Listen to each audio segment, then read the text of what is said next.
Պակիստանը գիշերը օդային պատասխան հարվածներ է հասցրել Թալիբան շարժման կառավարական թիրախներին Աֆղանստանի 3 խոշոր քաղաքներում, այն բանից հետո, երբ թալիբներն անցած երեկո հայտարարեցին սահմանին մոտ պակիստանյան ռազմական դիրքերի վրա լայնածավալ հարձակման մասին։ Պակիստանը հրթիռակոծել է Թալիբան շարժման ռազմական գրասենյակները եւ հենակետերը Քաբուլում, Պակտիայում եւ Ղանդահարում, որտեղ գտնվում է նաեւ Թալիբանի գլխավոր շտաբն ու հոգեվոր առաջնորդի կեցավայրը։ Իսլամական պետությունների միջև նաեւ եղել են ցամաքային բախումներ մոտ 2600 կիլոմետր ընդհանուր սահմանի մի քանի հատվածներում։ Կողմերը տարբեր թվեր են ներկայացնում կորուստների մասին։ Պակիստանի կառավարության խոսնակ Մոշարաֆ Զայեդին հայտնել է, որ սպանվել է 133 եւ վիրավորվել ավելի քան 200 թալիբ զինյալ, ոչնչացվել եւ գրավել են թալիբների 2 տասնյակից ավելի դիրքեր։ Աֆղանական կողմն էլ հայտնել է, որ Նանգարհար նահանգում սպանվել է 55 պակիստանցի զինվոր եւ գրավել 19 դիրք, իսկ թալիբներից սպանվել է 8, վիրավորվել 11-ը։ Զոհեր եւ վիրավորներ կան նաեւ խաղաղ բնակչության շրջանում։ Նանգարհարի հիվանդանոց բազմաթիվ վիրավորներ են բերվել։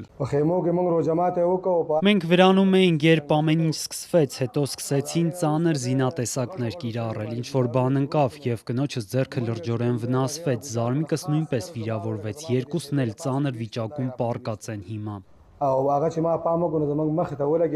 Արդեն առավոտյան Քաբուլում վիճակը հանգիստ է եղել, բնակիչները մանրամասներ են պատմել գիշերվա իրադարձություններից։ Գիշերվա ժամը 2-ն էր, մենք ընկերների հետ էինք, նրանք ասացին, որ գուցե պայթյուն է կամ երկրաշարժ։ Հրաձգության թույլ ձայներ էին լսվում, մի փոքր սպասեցինք, հետո դուրս եկանք։